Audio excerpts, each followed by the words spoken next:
Nah, peran Khadijah ini sungguh sesuatu yang kemudian memang sekali lagi saya ingin menyebutnya sebagai buffer yang sangat kuat bagi Muhammad. Dan bukan cuma buffer secara spiritual, secara mental, tetapi juga buffer bahkan dalam hal yang sampai soal fisik. Tadi Rasulullah mengatakan, dia menyerahkan hartanya kepadaku ketika semua orang bakhil. Tidak terhitung betapa banyak pengorbanan yang diberikan oleh Khadijah sebagai seorang usahawan yang sangat sukses untuk menyokong seluruh dakwah suaminya itu. Dan dakwah itu biayanya besar. Kita sering kemudian didoktrin bahwa Rasulullah memulai dakwahnya dengan tauhid, dengan akidah. Iya, tapi harap difahami, dakwah yang dimulai dengan tauhid dan akidah itu tidak berupa hanya kajian tentang akidah. Sebagai bukti kita akan menemukan kemudian sebuah data yang sangat menarik, bahwa di hari pertamanya masuk Islam, Abu Bakar As-Siddiq radhiyallahu anhu itu menyerahkan 40.000 dirham. 40.000 dirham. Hitungannya era Muslim Digest sekarang 1 dirham itu 40.000. Jadi 40.000 kali 40.000 1,6 miliar. Di hari pertamanya masuk Islam, Abu Bakar As-Siddiq menyerahkan 1,6 miliar rupiah. Untuk apa? Itu proyek dakwah semuanya. Makanya ketika menyindir musuh dakwah, Allah mengatakan falak tahamal aqabah di surah Al-Balad. Kenapa dia tidak menempuh jalan yang mendaki lagi sulit? Apa itu jalan yang mendaki lagi sulit? Jalan yang ditempuh Rasulullah dan para sahabat di dalam dakwahnya. Fakkur raqabah, membebaskan budak. Atau memberikan makan kepada pada hari yang sangat-sangat parah kemiskinannya. Yatiman dza maqrabah, pada orang yatim, anak yatim yang dekat ke kerabatannya. Atau miskinan dza maqrabah, atau pada orang miskin yang sangat berat kemiskinannya. Aqabah ini adalah jalan yang ditempuh oleh Rasulullah dan para sahabat di awal dakwah. Mereka punya proyek-proyek sosial yang sangat luar biasa. Di sini ada sahabat ibu, kemarin juga di sini jadi pengungsian. Gitu. Itulah jalan. Gitu. Itulah jalan yang kemudian jalan dakwah Rasulullah dan para sahabat. Dan inilah Khadijah menyediakan semuanya, menyediakan sumber daya yang nyaris seakan tidak ada habisnya untuk mendukung Rasulullah dan para sahabatnya.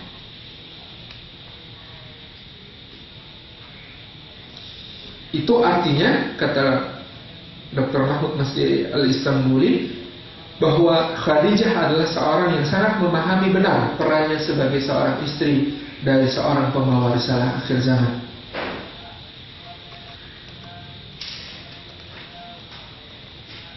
Dalam dakwah, dalam arti yang paling vulgar, dakwah itu banyak artinya. Ada arti vulgarnya dakwah adalah kemudian menyeru kepada Islam dan membuat orang bisa berislam, menjadi jalan hidayah bagi orang.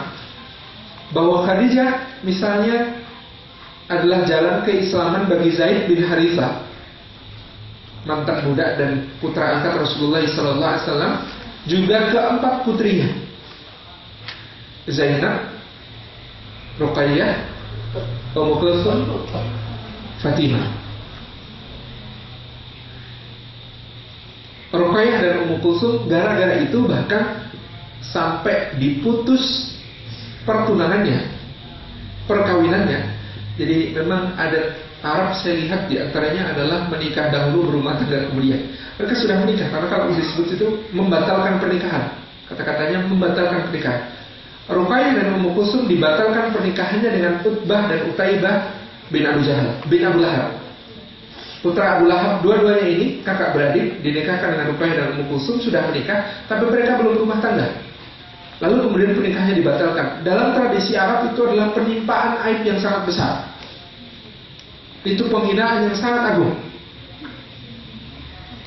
Maka kemudian Khadijah inilah yang membesarkan hati kedua putrinya, yang menguatkan suaminya.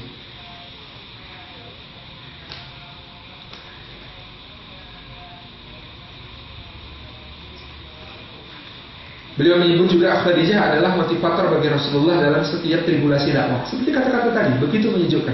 Tidak mungkin ya Rasulullah, Allah sekali-kali tidak akan pernah menyayangkanmu, karena engkau senantiasa menyambung kekerabatan silaturahim, karena engkau senantiasa menyantuni anak yatim, karena engkau senantiasa memberi makan, membantu para fakir dan miskin, karena engkau berakhlak mulia. Bahkan di masa yang paling sulit bagi Rasulullah dan para sahabat secara jamaah, yakni pada masa boykot di Syekh Abi Thalib, Khadijah ini menjadi ibu bagi seluruh kaum muslimin sekaligus juga Bani Hashim dan Bani Muthalib. Khadijah membuktikan perannya sebagai istri seorang pemimpin dengan kemudian menjadi pelayan bagi semua yang mengungsi di Syekh Abi Thalib itu semua. Yang mengungsi di Syekh Abi Thalib ini bukan cuma muslimin, tapi ada Bani Hashim dan Bani Muthalib, keluarga-keluarga Rasulullah SAW yang mereka belum masuk Islam, tetapi pembelaan kesukuan sebagai Bani Hashim dan Bani Muthalib, karena Bani Hashim dan Bani Muthalib ini termasuk di dalam piagam gitu ya, bahwa mereka orang-orang yang juga ikut di boykot. Pembelaan yang luar biasa ini menjadikan mereka ikut bersama Rasulullah dan para sahabat, dan kemudian Khadijah dengan cara yang luar biasa menjadi ibu bagi mereka semua. Sampai kemudian di sini disebutkan oleh Dr. Mahmud Mahdi Istanbuli bahwa Khadijah juga menyerahkan seluruh harta dan jiwa bagi perkembangan dakwah Islam tanpa merasa sayang, tanpa merasa rugi. Juga melalui dakwah Khadijah jaringan ibu-ibu, dan Khadijah adalah menjadi pengajar awal bagi para ibu yang kemudian masuk Islam. Ada Sumayyah, ada Fatimah binti Al-Khattab, adiknya Umar, dan lain sebagainya.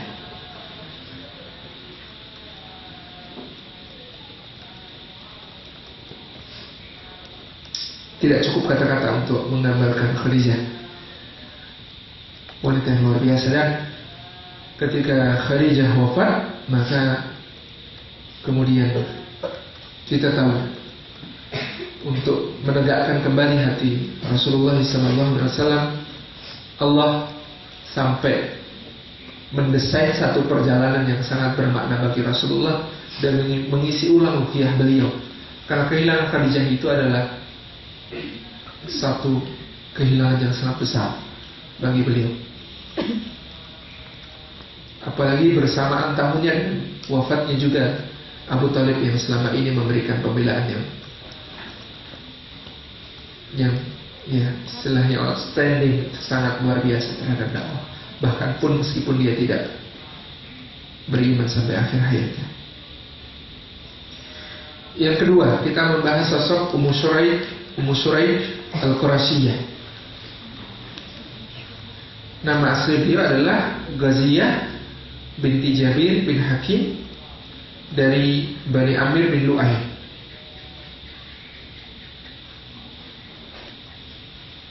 Kenapa dinamakan Ummu Shuraih Al-Qurasyiyah? Nanti ada Ummu Shuraih Al-Ansariyah, ada yang dari Ansar namanya Ummu Shuraih juga. Yang di sini adalah Ummu Shuraih Al-Qurasyiyah yang masuk Islam sejak awal mula, CS-nya Khadijah di kalangan ibu-ibu PKK.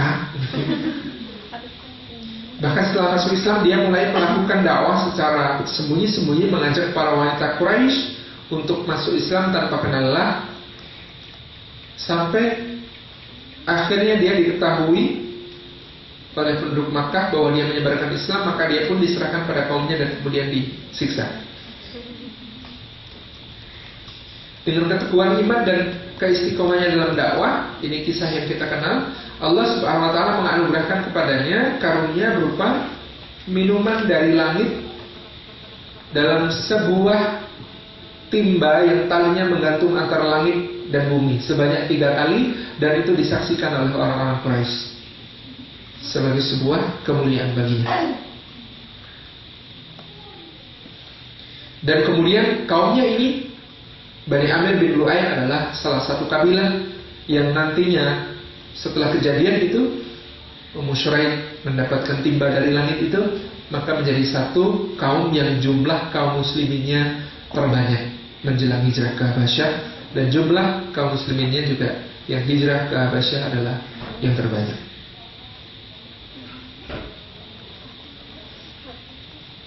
Yang ketiga,